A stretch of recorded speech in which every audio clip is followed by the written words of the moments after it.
할렐루야. 앉으시면서 우리 반갑게 인사 나누시겠습니다. 정말로 반갑습니다. 오늘도 믿음 안에 승리했고요. 자, 오늘 보니까 아주 우리가 플로리다에 살고 있는 그런 아주 특별한 은혜를 오늘 아침에 오면서 날씨를 통해서 경험하게 됩니다. 어느 지역보다 지금 아주 가장 풍요롭고 그리고 좋은 기후 가운데 있는데, 이런 계절에 우리가 하나님 앞에 40일 이 성회로 새벽마다 깨워 올리니까 정말 하나님께서 기뻐하시겠다 하는 그런 생각을 더 깊게 해보았습니다. 여러분들의 삶 속에 이 풍요로운 계절에 하나님을 더 가까이 만나면서 우리 하나님이 주시는 은혜가 풍성해지어서 단순히 물질이 주는 기쁨 그 이상으로 하나님이 우리에게 베푸시는 은혜가 깊어지는 계절 되시기를 주의 이름으로 축원합니다. 자, 우리가 살아가는 이 시대가요, 영적인 전쟁터와 같다, 이런 말을 합니다. 그래서 풍요로움은 풍요로움이고 그 배후에서 역사하시는 악한 영의 역사가 분명히 있는 것을 우리가 인식하기 위해서 오늘 이 말씀 통하여서 이 전쟁에서 승리하는 비결을 같이 나누려고 합니다. 요즘은요, 미국에서 그 칼리지 풋볼이 지금 한창입니다. 그 뉴스를 보니까 거기에 운동장마다 그냥 가득 찼어요. 스테디움마다 학생들의 열기로 이게 지금 코로나 시대인지 뭔지 모를 만큼 그 뜨거운 열기가 한창 되고 있습니다. 이런 스포츠 경기를 보면은 거기에 스타 플레이들이 뛰는 경기에 많은 관중들이 환호를 보냅니다. 열광을 합니다. 그러나 여러분, 그 경기의 성패가 그 스타 플레이어 한 명, 두 명으로 되는 건 아니죠. 눈에 보이지 않지만 배후에서 이제 그들을 지도하고 전술 전략을 짜는 감독의 역할이 대단히 중요하다고 하는 것이에요. 사람들의 눈에는 운동장에서 뛰는 선수들만 보이지만 실제로 게임의 성패가 감독에 의해서 많이 좌우되는 것을 우리는 생각해 보게 됩니다. 감독들이 팀을 운영할 때 가장 중요시 여기는 것이 그게 주도권이라고 하는 거죠. 주도권에서 밀리게 되면은 그 다음에 그것을 다시 반전시키는데 갑절에 힘이 들고 선수들이 그 모든 노력을 집중해야지 되는데, 그래서 경기 초반부터 주도권을 놓치지 않으려고 한다고 하는 겁니다. 이미 말씀드렸지만 우리가 지금 살아가는 이 시대가 영적인 전쟁과 같다, 그렇게 봅니다. 우리가 사는 세상은 이 전쟁터인데 이 전쟁터에서도 주도권이 대단히 중요한 거예요. 어찌 보면 영적인 전쟁에서의 주도권은 세상 스포츠의 주도권을 잡는 것과는 비교가 되지 않는 겁니다. 이 영적인 전쟁터에서 주도권을 놓치게 되면 그야말로 큰 화를 당하게 되는 것이죠. 우리가 믿음을 갖기 전에는 영적인 전쟁이라고 하는 말이 생소하고 낯설지 않고 좀 거부감도 들기도 하죠. 마음에 와닿지 않습니다. 그러나 예수 그리스도 안으로 들어가서 우리가 신앙의 삶이 연륜을 더해가면서 실제적으로 이런저런 사건과 사고를 보면서 하나님이 행하시는 일들을 경험할 때 정말로 우리는 일상이 영적인 전쟁과 같다 하는 것을 느끼게 됩니다. 여러분 가운데 얼마나 많은 분들이 그렇게 느끼고 하루하루 여러분의 일상 속에서 살아내고 있는지, 어떻게 믿음으로 사는지 여러분 궁금합니다. 그러나 정말 우리가 신앙생활을 조금만 더 깊게 하고 발을 들여놓고 우리 하나님의 은혜를 구하다 보면은 온통 일상이 영적인 전쟁과 같다 하는 것을 느끼지 않을 수가 없습니다. 사단이 우는 사자처럼 믿는 자, 그것도 특별히 잘 믿으려고 하는 자, 초보 신자에서 좀 더 깊게 믿고자 하는 이들에게 정말 얼마나 역사하는지 모르죠. 여러 가지 방식으로 넘어뜨리려고 하고 시험에 들게 하고 쉼 없이 사단 마귀가 일한다고 하는 것입니다. 그러므로 우리들은 눈에 보이지는 않지만 확실히 존재하는 이 영적인 전쟁을 인식하고 살아야지 되겠다. 그렇지 않으면 오늘 본문에 나오는 후메네오와 알렉산더 같은 그런 파국을 맞이할 수밖에 없을 거다 하는 것입니다. 스포츠 경기에서 지면 다음 경기를 기약할 수 있습니다. 한 시즌에서 패하면 다음 시즌도 기약하고 준비하면 됩니다. 그러나 영적인 전쟁에서는 그럴 여력이 없는 것입니다. 그것으로 끝이 되는 경우가 많은 거예요. 주도권을 빼앗겨서 사단이 주도권을 잡게 되면은 그 다음에는 형편없이 사단의 노예가 되어서 세상의 종이 되어서 살아갈 수밖에 없다고 하는 거죠.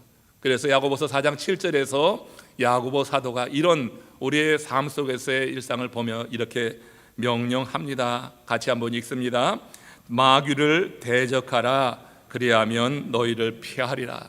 마귀를 대적하라고 하는 것은 강력한 용어입니다. 대적하라고 하는 거예요. 아주 적극적으로 태도를 갖추고 마귀를 밀어내라고 하는 것입니다. 영적 전쟁에서 주도권을 가지는 것은 신앙생활의 성패를 결정하는 것입니다.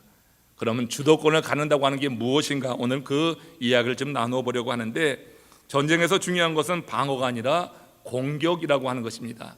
최선의 방어는 공격이라고 하는 말이 그래서 있는 거 아니에요? 사단이 먼저 공격하도록 내버려 두어서는 안 됩니다.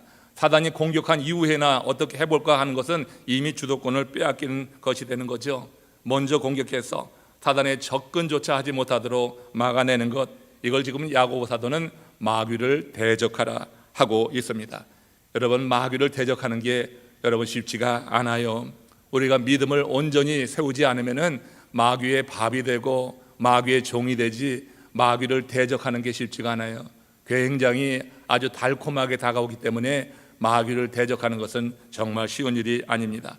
그러나 주 안에서 우리가 있고 하나님이 주는 지혜를 갖고 성령의 조명을 받게 되면은 그 마귀의 실체를 알아서 대적해 나갈 수가 있다고 하는 것입니다. 여러분, 우리가 영적으로 느슨한 상태에 빠져서 사단이 선점하고 그렇게 방치하면 우리의 삶의 결과가 너무 비참해지는 거다.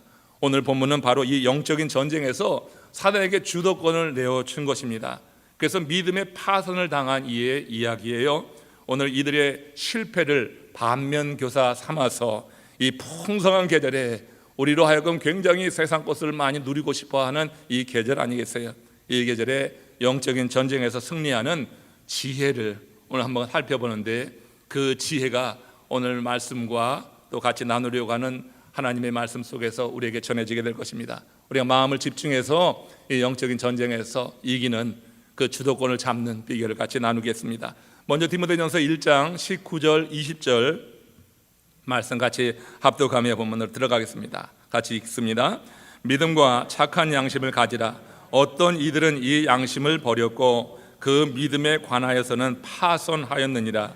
그 가운데 후메네오와 알렉산더가 있으니 내가 사단에게 내준 것은 그들로 훈계를 받아 신성을 모독하지 못하게 하려 함이라. 여러분, 지금 이 사단이요, 이 후메네오와 알렉산더에게 역사했을 때 사도 바울이 취한 조치가 있어요. 이게 목회적인 칠이라고 할 수 있는데 그들을 사단에게 내어 주었다고 그랬어요. 어떻게 하나님의 종이 그렇게 할 수가 있는가 하는 생각이 들 수도 있지만, 그렇게 해야지 공동체가 지켜질 때는 지도자가 결단을 해서 내어 쫓는 것입니다. 이렇게 강력하게 지금 사단을 대적하는 이 바울의 모습을 우리가 보게 되죠. 바울은 목회적으로 난관에 처해 있는 디모데, 믿음으로 낳은 아들이라고 하는데 디모데가 어떤 일인지 모르지만 좀 어려움에 처해 있었던 것 같습니다. 그런데 그에게 무엇보다 먼저 믿음의 파선의 심각성에 대해서 경고하고 있는 거예요. 그러면서 양심을 지키라 이렇게 명령합니다. 이 양심은 우리가 옳은 길을 갈 때는요, 우리를 칭찬하죠. 우리의 마음에 평안을 주고 우리를 격려합니다. 근데 이 양심이 우리가 가서는 안 될 길을 갈 때는 우리 마음을 괴롭게 하고 가책을 줘요. 양심이 가책을 줄 때 바로 우리 자신이 인식하고 돌아서면 되는데, 양심의 가책이 있는데도 불구하고 자꾸 거부하다 보면은 양심이 어떻게 되는 거예요? 마비되는 거예요. 그 다음에는요, 그 소리조차, 그 가책을 주는 것조차 느끼지 않고 그 가운데 완전히 사단의 이끄는 대로 나가는 일을 보게 되는 것입니다. 이렇게 양심은 바른 삶의 방식을 제시하고 영적으로 선과 악을 분별하게 하는 게 양심이라고 하는 것입니다.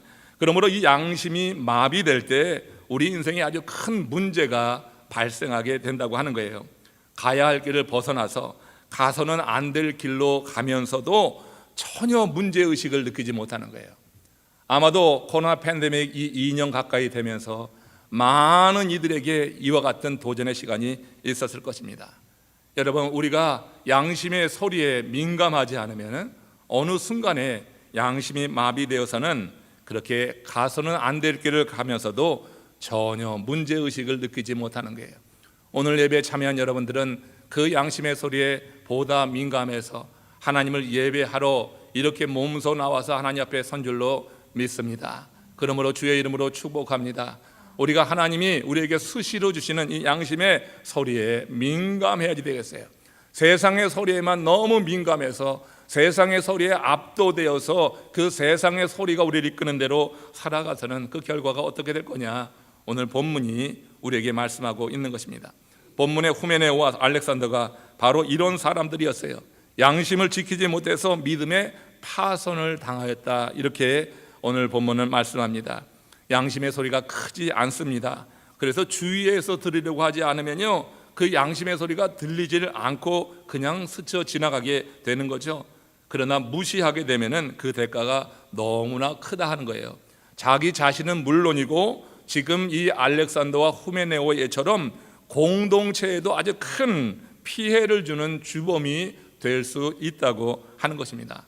이에 바울이 교회를 지키기 위해서 그들을 교회에서 출교시켜서 사단에게 내어 주었다고 하는 이런 강수를 지금 쓰고 이것을 디모데에게 전하면서 그만큼 믿음의 파선의 심각성에 대해서 그들 둠으로 인해서 다른 지체들이 영향을 받고 그들에게 도전을 내고 그래서 하나님의 선한 사업이 이루어지지 못할 것에 대해서 이렇게 예방하고 그래서 그들을 이렇게 조치하는 것을 말씀하고 있습니다.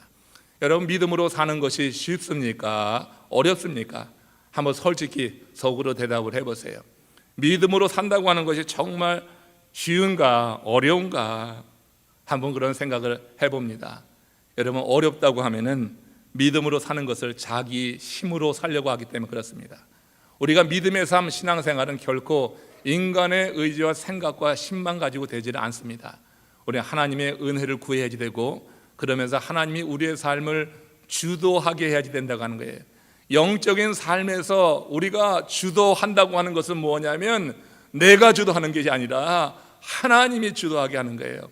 우리의 연약함을 인정하고 하나님이 내 삶을 주도하도록 그렇게 해나가는 것이 그 주도권을 잡고 살아가는 거예요. 내가 내 삶을 주도하려고 하다가 우리 생각이 얼마나 약한데요, 굳지 못한데요.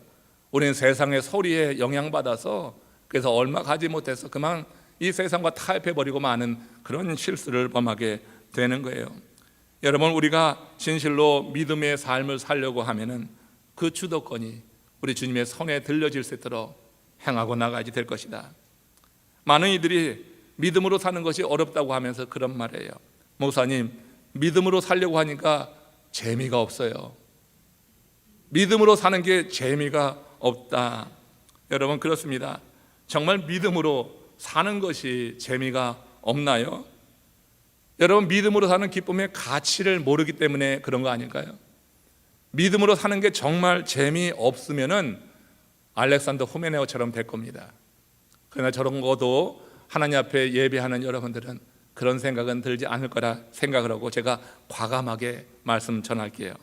여러분, 믿음으로 사는 사람에게는요, 세상의 쾌락과 비교되지 않는 영적인 즐거움이 있는 것을 여러분 깨닫게 될 겁니다. 이 깨달음이 우리로 하여금 계속해서 믿음의 삶을 살도록 우리를 격려하는 것입니다. 이는 한순간 임했다가 사라지는 그런 즐거움이 아닌 거예요. 세상의 쾌락과 달리 주 안에서 사는 자가 계속해서 누리는 그런 즐거움이라고 하는 것입니다.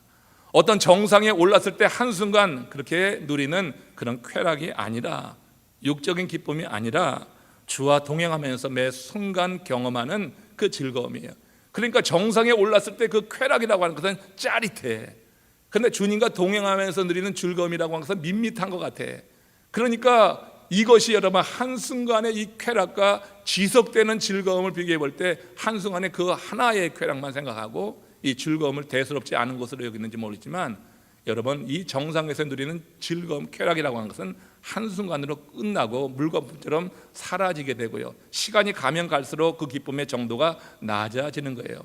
그것을 더하기 위해서 여러 가지 세상적인 방법을 동원하고 사단이 유혹하는 대로 그 죄를 짓곤 하지만, 그러나 그 기쁨은 계속해서 감가상각이 되는 겁니다. 그런 영적으로 주 안에서 우리가 누리는 즐거움이라고 하는 것은 밋밋한 것 같지만 실제로 그 맛을 알면 여기서 떠날 수 없게 되는 것인데, 그렇다고 하면 여러분 정말 믿음으로 사는 것이 어렵습니까? 정말 쉽습니까? 하는 질문에 대해서 여러분은 어떻게 대답을 해야지 되겠어요? 정상에서의 한 번의 그 쾌락에 여러분 모든 것을 걸지 마시고 우리 인생, 하나님이 허락하신 인생길을 걸어가면서 주와 동행하면서 매 순간 누리는 즐거움을 경험할 수 있기를 주의 이름으로 축원합니다. 이와 관련해서 얼마 전에, 몇 해 전에 소개된 이야기입니다. 인간극장이라고 하는 곳에서 소개됐는데, 이제 한 여성 산악인에 관한 그런 이야기였어요. 이 여성 산악인은 남난이시라고 하는데, 그는 안나푸르나라고 하는 세계 최고봉을 오르던 그런 등산가였습니다. 근데 그에게 삶의 어느 날 갑자기 큰 변화가 찾아왔어요. 결혼해서 아들을 낳았는데 얼마 지나지 않아서 그 남편이 출가를 해버린 거예요. 절로 출가를 해버렸어요. 그러니까 모든 것이 오롯이 이 남난이 이 여인에게 다 이제 부과되게 된 거예요. 생활을 책임져야지 됐습니다. 양육을 책임져야지 됐습니다. 그러다 보니까 그가 유기농 된장을 만들어서 팔기 시작했는데, 그 일을 하다 보니까 이제는 그 안나푸르나 같은 그런 높은 산에 올라갈 수가 없는 거예요, 실제적으로. 그래서 이 된장을 팔면서 그것이 소문이 나서 아주 날개도 진짜 잘 팔려나가서 상당히 많은 그런 물질을 얻을 수 있었는데, 그의 마음 가운데는 안나푸르나는 오르지 못하지만 이렇게 사는 것은 아니다, 된장이나 팔아서 살아서 내 인생이 만족할 수 없다 하는 생각을 갖고 이제 어느 정도 된장 만들어서 팔고 그 다음에는 집 근처에 있는 산을 오르기 시작했다고 하는 거예요. 이 산은 안나푸르나에 비하면 그야말로 아주 비교도 되지 않는 낮은 산이었는데, 그 산을 오르면서 그 남난이 씨가 깨달은 것을 그때 방송에서 하는 말을 들었는데 마음에 크게 와 닿았습니다. 이런 얘기예요. 이전에 산에 올랐을 때는 정상에 오를 때까지 아무것도 보지 못했습니다. 오직 정상만 생각하고 산을 올라갔습니다. 그런데 지금은 산을 오를 때 산과 소통하고 있는 느낌입니다. 스쳐가는 바람의 느낌도 지금은 분명히 인식하고 느낄 수 있어서 좋습니다. 이런 얘기를 하는 거예요. 그녀도 예전에는 다른 산악인들처럼 정상에만 올라야지 그것이 산에 올랐다고 생각했었는데, 지금 이제 생각이 바뀌었다고 하는 거예요. 그래서 산 중턱도 산이다, 정상만이 산이 아니라 산 중턱도 산이라고 하는 깨달음을 갖게 되면서 산행 자체의 즐거움을 갖게 되었다. 산행이 정상에 올라야지 된다고 하는 스트레스로 그렇게 느껴졌었는데, 이제는 산행을 위해서 집에서 나서는 순간부터 그 즐거움이 있다. 산 중턱도 산이다. 여러분, 우리가 주님과 동행하면서 뭔가 엄청난 큰 일을 이루었을 때만 기쁨이 아니라 그저 주님과 함께하는 그 시간부터 우리에게 즐거움이 찾아드는 것을 여러분 경험하시기를 주의 이름으로 축원합니다. 이미 경험하신 분들도 계시지만 그것을 알지 못하니까 믿음 생활이라고 하는 것이 어렵다고 하는 것, 믿음 생활이 재미가 없다고 하는 이런 말을 하는 거예요. 여러분, 어떤 정상이라고 하는 것은 옳은 사람이 한두 명에 불과한 겁니다. 최고는 하나예요. 그러나 여러분, 많은 사람들이 그렇게 최고만 바라고 살아가다가는 그 스트레스에 눌려서 인생을 그냥 허비하게 됩니다. 우리는 산 중턱도 산이라고 하는 깨달음을 갖고 그렇게 산행의 즐거움을 회복한 이 여인처럼 우리 신앙생활에서 주와 매번 동행하는, 이렇게 안식일을 지키며 주님의 전에 나와서 하나님께 예배하고 하나님의 부르심이 있을 때마다 우리가 그 앞에 부르심에 응답하며 하나님의 일에 같이 동참하는 가운데 누리는 이 기쁨이 저와 여러분들에게 누려진다고 하면은 우리는 결코 신앙생활이 재미가 없다, 어렵다 하는 것이 아니라 주께서 우리와 함께 하시는 은혜 안에서 주님의 지도를 받으면서 성공적인 삶을 살아가게 될 줄로 믿습니다. 이와 관련해서 시편 5편 11절의 다윗의 고백이 우리 마음 가운데 크게 와 닿는 것입니다. 같이 합독하겠습니다. 오직 주께서 주에게 피하는 자는 다 기뻐하며 주의 보호로 인하여 영영이 기뻐 외치며 주의 이름을 사랑하는 자들은 주를 즐거워하리로다. 여러분, 주께 피한다고 하는 것, 지금 다윗의 처지를 알면은 이 말이 더 마음에 와 닿게 되는 거예요. 엄청난 압박의 대적들의 그 살해 위협 가운데 놓여 있는데, 그때 이 다윗 시인은 주께 피한다 하면서 주께 피하면서 누리는 그 즐거움과 기쁨을 여기서 말씀하고 있어요. 우리는 세상에서 최고의 존재는 될 수 없습니다. 모든 사람이 다 그렇게 될 수는 없어요. 그러나 하나님 앞에서 유일한 존재는 될 수 있는 줄로 믿습니다. 왜 그런지 아세요? 이사야 선지자가 말했어요. 우리 이사야 선지자가 하나님께서 우리를 이 세상에서 한 사람 한 사람 불러내셨고 그 한 사람 한 사람을 이름으로 기억하신다고 그랬어요. 여러분, 우리가 한두 사람 이름 기억하지만 이렇게 많아지면 이름도 헷갈리는데, 하나님께서는 모든 사람을 한 사람 한 사람 불러내셔서 그들의 이름을 기억하시고 그들의 이름으로 부르신다고 그랬어요. 우리 하나님 앞에서 우리는 유일한 존재임을 확실하게 믿으시기를 주의 이름으로 축원합니다. 그럴 때 인생에 정말 피할 길이 없고 너무너무 난감하고 힘들고 그럴 때 주께 피하는 그 선택을 하는 거예요.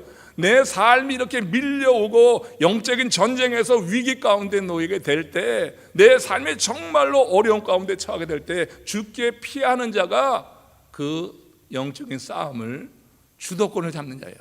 내가 주도권을 잡는 게 아니라 주께 피함으로 말미암아서 주님께서 내 삶의 주도권을 잡도록 그렇게 하나님께 여러분 구하는 거예요. 하나님께 맡기는 거예요. 그러니까 주께 피한다고 하는 것은 이 삶이, 이것이 영적인 전쟁이기에 하나님, 내가 주님께 이것을 맡깁니다. 내 삶의 주도권을 잡고 주여 나와 함께 하소서 하는 그런 고백이 되는 것이다 하는 것입니다.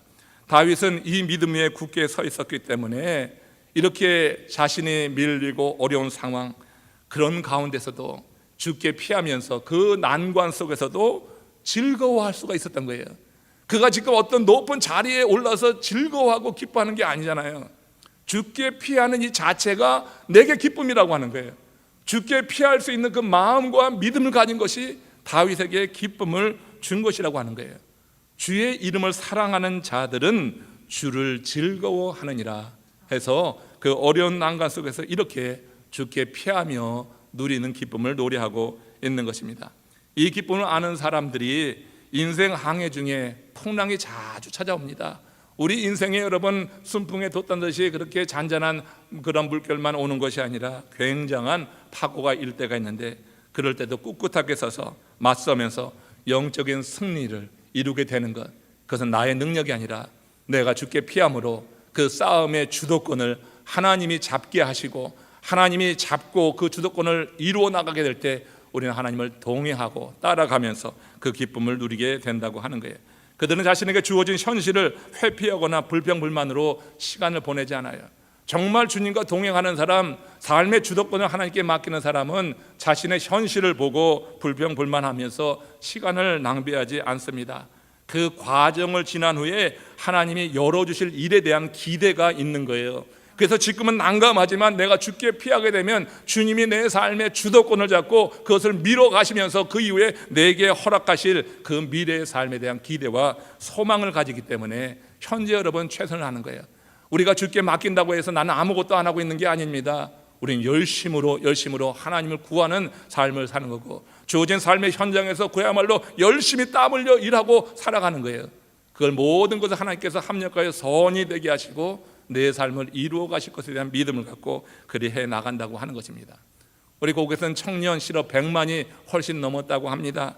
고국에서 취업 문턱을 넘어가는 것은 그야말로 낙타가 바늘구멍 들어가듯이 어렵다고 해요. 그런데요, 그렇게 취업한 우리 신입사원들 가운데 10명 중 3명이 1년 안에 회사를 그만둔다고 합니다. 사표를 던진다고 하는 거예요. 그들이 그 어려운 그 관문을 뚫고 입사했는데 왜 그렇게 쉽게 이렇게 사표를 내는가?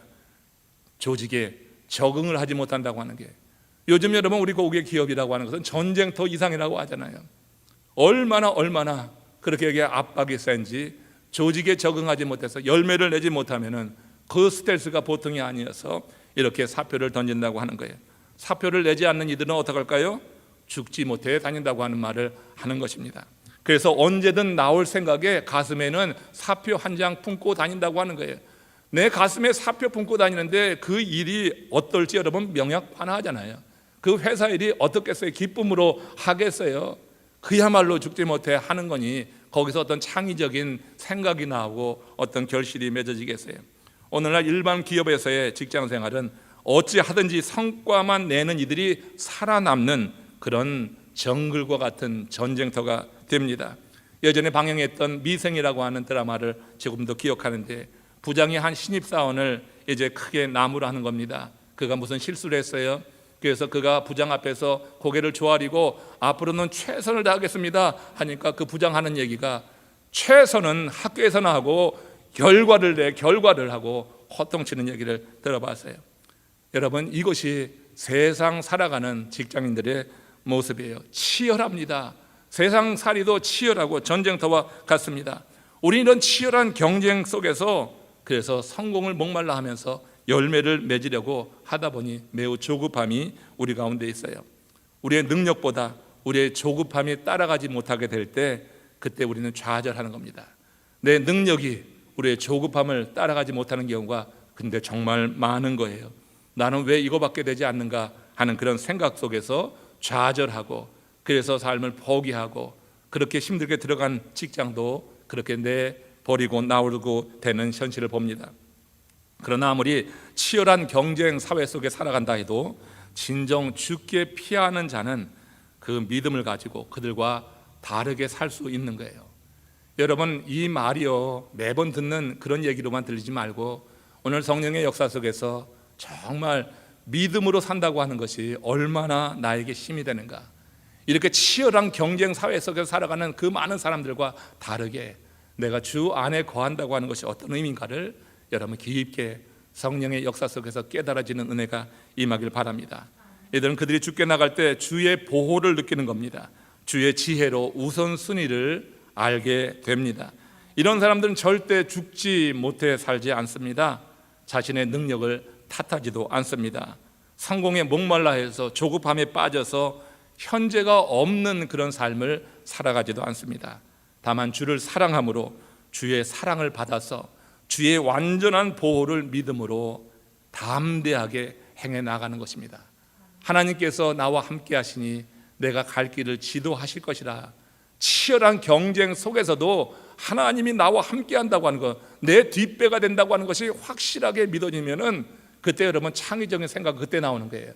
우리가 이런 것이 없이 내가 모든 걸 해결해야지 된다고 할 때, 그때 여러분 스트레스를 받고 조급함 때문에 내가 갖고 있는 능력 자체도 발휘되지 못하고 잠재력이 발휘되지 못하니까 그 사회에서 밀려가지만, 정말로 이렇게 스트레스가 심한 상황에서라도 우리가 하나님의 보호하심을 온전히 믿으면서 죽게 피하게 될 때 하나님께서 주시는 그런 지혜가 우리 가운데 임할 수가 있는 거예요.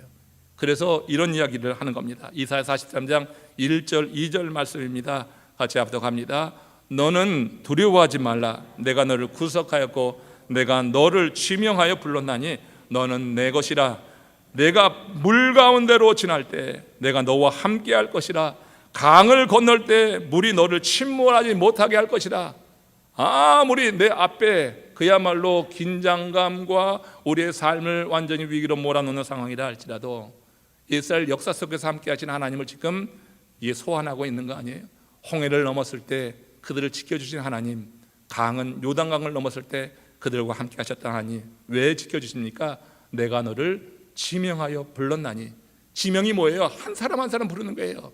그룹으로 부르는 게 아니에요. 한 사람 한 사람 내가 너를 지명하여 불렀나니. 할렐루야. 여러분을 지명하여 부른 것을 확실하게 믿으시기를 주의 이름으로 축원합니다. 그래서 우리의 삶을 지켜주신다고 하는 거예요. 내 앞에 홍해가 가로막혀 있어도, 요단강 찰랑찰랑 되는 물이 있어도 하나님께서 그것을 지나게 하신다 하시는 것입니다. 우리의 삶의 스트레스에 빠져서 죽지 아니하도록 죽게 피하는 자에게 주께서 길을 내신다고 하는 약속의 말씀이에요. 이 말씀이 오늘 살아 역사하시는 생명의 말씀으로 들려주시기를 주의 이름으로 축원합니다. 지금 우리 예배하는 이들에게 이 말씀 정말 필요한 이들이 있을 거예요. 내게 길이 막힌 것 같을 때 우리 주님이 나를 지명하여 불렀나니 나는 주님의 것입니다. 그냥 주님께서 내 길을 여실 것입니다. 이렇게 하나님이 주시는, 하나님이 보내시는 말씀으로 받으시기를 축원합니다. 그에게 길이 분명히 열릴 거예요. 인생을 흔히 망망대해 이력편주에 비유합니다.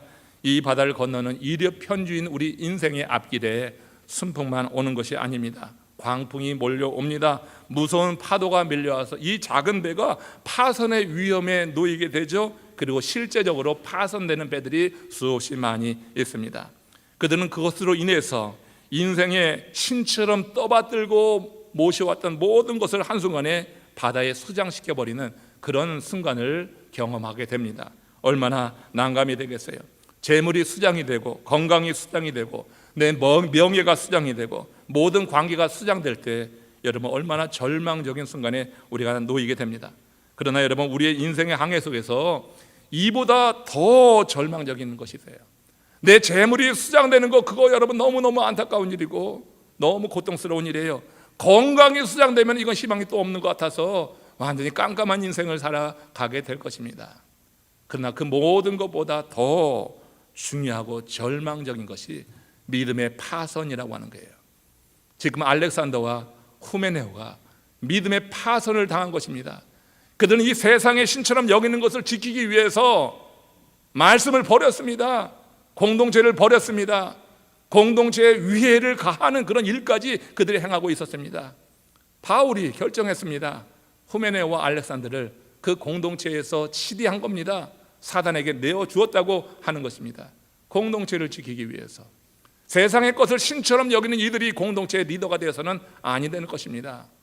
공동체의 리더는 믿음을 온전히 붙잡고 어떠한 상황, 어떠한 순간이라 할지라도 죽게 피하며 그 영적인 전쟁의 주도권을 하나님께 맡기는 자가 공동체의 수장이 되고 리더가 되고 하나님께서 함께하는 사람이 되어야 될 줄로 믿습니다. 하나님께서 그들을 통하여서 일하시는 거예요.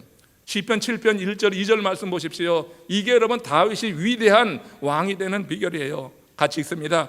여호와 내 하나님이여 내가 주께 피하오니 나를 쫓아오는 모든 자들에게서 나를 구원하여 내소서. 건져낼 자가 없으면 그들이 사자같이 나를 찢고 뜯을까 하나이다. 지금 이 다윗의 상황이 얼마나 지금 긴박해요. 이 대적들로 원수들로 인해서 완전히 찢김을 당할 그런 위험한 상황인데 그가 지금 어디로 피하고 있어요? 하나님이여 내가 주께 피하오니. 이 다윗은 지금 이것을 영적인 이 전쟁으로 인식을 하고 있는 것입니다. 영적 전쟁에서 주도권을 잡는 것은 세상의 그 무엇보다 중요한 거예요. 영적인 전쟁이라고 이해가 되고 인정이 되면은 절대 하나님께 피하시기를 주의 이름으로 축원합니다. 그걸 가지고 내가 어떻게 해보려고 스트럭을 할 필요가 없는 것이에요. 그러나 믿음이 없이는 그런 순간에 주께 피할 수가 없는 거예요. 내가 신처럼 받드는 세상에 쌓아놓은 거 그거에가 의지하려고 하지 주께 피하려고 하지 않는 거예요. 우리가 영적인 주도권을 잡는다고 하는 것은 내가 뭔가 하려고 하는 것이 아니라 주께서 내 삶 속에 역사하셔서 내 삶을 이끌어가도록 허락하는 것, 그걸 맡기는 것이 영적인 주도권을 맡기는 거예요. 우리 하나님께서는 우리의 삶을 그렇게 주도해 가기 원하는데 우리가 주님 앞에 그것을 맡기지 않으면 그렇게 행하지 않는 거죠. 우리의 결정, 우리의 의지적인 결정이 우리의 삶이 하나님이 주도해 나가는 그런 삶이 되어서 이 영적인 전쟁에서 승리를 거두는 비결을 우리가 누리게 되는 것입니다. 다윗은 지나온 삶에서 경험한 크고 작은 수없이 많은 사건 속에서 이 사실을 절감하고 그렇게 노래를 합니다. 시편 7장 9절 10절입니다. 함께 합독합니다. 악인의 악을 끊고 의인을 세우소서. 의로우신 하나님이 사람의 마음과 양심을 감찰하시나이다. 나의 방패는 마음이 정직한 자를 구원하시는 하나님께 있도다. 여기서 분명히 고백했죠. 지금 주께 피하면서 나의 방패는 마음이 정직한 자를 구하는 하나님께 있도다.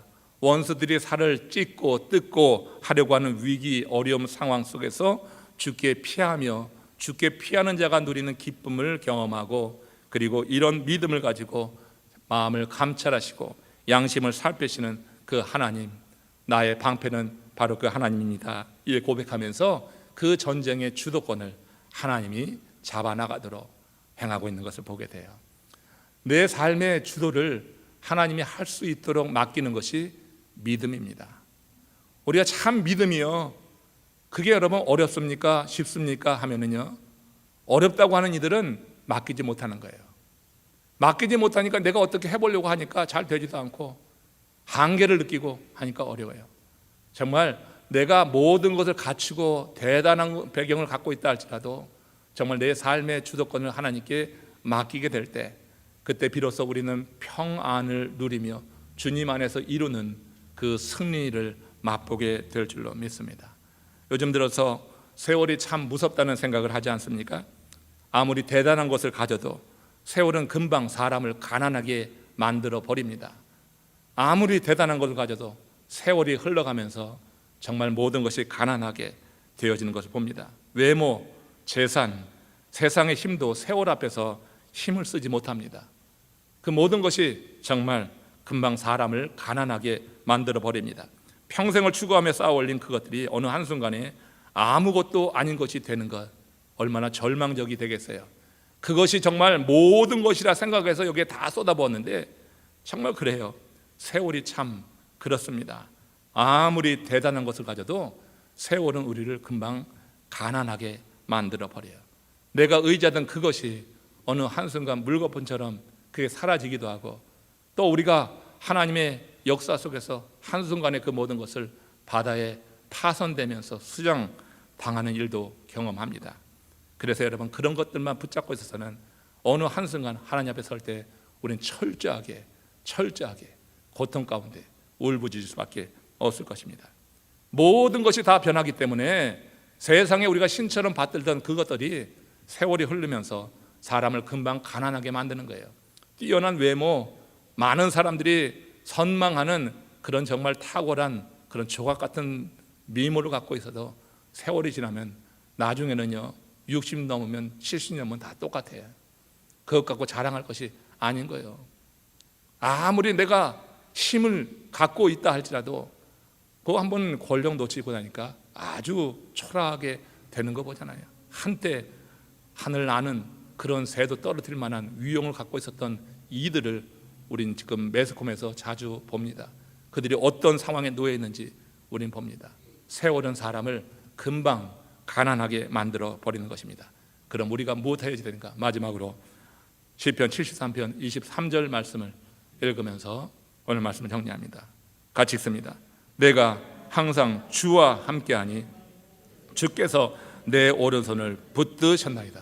이겁니다. 내가 항상 주와 함께하니 주께서 내 오른손을 붙들고 내 삶을 주도해 나가는 거예요. 영적인 전쟁에서 하나님께서 내 삶을 주도하는 것, 내 오른손을 붙잡았다고 하는 것은 오른손의 의미가 화해와 교제와 약속과 보장이라고 하는 거예요. 오른손과 오른손의 만남이 그런 의미가 있는 것입니다. 그래서 주께서 내 오른손을 붙잡았다고 하는 것, 이것은 시인이 처한 영적인 이 전쟁에서 파손되지 아니하고 승리하도록 하나님이 보장하신다고 하는 그런 뜻이 되는 거예요. 내가 항상 주와 함께하니 내 결정이에요. 내가 이 어려운 가운데 살을 뜯어 먹으려고 하는 대적들 앞에서도 내가 주께 피하니 내가 주와 함께하니 이 얘기 아니에요? 주께서 어떻게 내 오른손을 붙잡아셨나이다. 주께서 내 삶을 주도하시나이다. 이렇게 지금 고백하고 있어요. 저와 여러분들의 삶이 영적인 전쟁이라고 하는 것을 항상 인식하시고, 우리가 여러 가지 실패도 경험했지만 오늘부터라도 당장 우리 앞에 펼쳐진 삶이 이 영적인 전쟁이니 이 주도권을 하나님께 맡겨서 여러분들에게 오는 여러 가지 일들 가운데 항상 주님이 앞서서 승리케 하시고, 여러분은 뒤를 쫓아가면서 함께 오른손을 붙잡고 하나님이 주시는 그 즐거움을 경험하는 가운데 신앙생활이 재미없다 이런 말이 입에서 나오지 않고 하나님이 늘 함께 하시면서 주는 힘과 능력을 경험하는 가운데 항상 승리하는 하나님의 사람들, 이 풍성한 계절에 그 하나님을 더욱더 경험하실 수 있기를 주의 이름으로 축원합니다.